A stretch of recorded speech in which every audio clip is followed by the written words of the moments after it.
আজ রাতে শুয়ে একবার চোখ বন্ধ করে কল্পনা করুন, আপনি এই পৃথিবীতে নেই। হ্যাঁ, আপনি মারা গিয়েছেন। এবার ভাবুন তো, আপনার পরিবার কি করছে? আপনার বন্ধু, সমাজ কিংবা এই রাষ্ট্র, কারো কিছু কি যায় আসে? কেউ কি আসবে একটিবার দেখতে?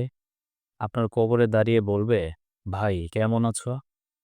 একাকী লাগছে না? শীত লাগছে তোমার? না, কেউ আসবে না। একটু কাঁদবে, হয়তো চোখ দিয়ে জল আসবে। তারপর তারপর জীবন আবার আগের মতো চলতে থাকবে। আপনার স্মৃতি ধীরে ধীরে মিলিয়ে যাবে। তাহলে বলুন তো, এই দৌড়ঝাঁপ, এই আত্মত্যাগ কার জন্য? কিসের জন্য নিজের মূল্যবান জীবনটা ধ্বংস করে দিচ্ছেন? সময় খুব কম। আমরা প্রতিদিন মৃত্যুর দিকে এগিয়ে যাচ্ছি, আর তবুও ভাবছি অনেক সময় আছে। আসুন, আজ রাতে নিজের হৃদয়কে প্রশ্ন করি, আমি কেন এসেছি?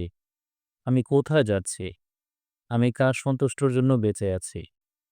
তাই বলছি, আল্লাহর দিকে ফিরে আসো, যিনি আপনাকে সৃষ্টি করেছেন, যিনি একদিন প্রশ্ন করবেন, তুমি কিভাবে তোমার জীবন কাটালে? আজ যদি ফিরে আসেন, আল্লাহ আপনাকে ফিরিয়ে নেবেন, কারণ তার দরজা কখনো বন্ধ হয় না।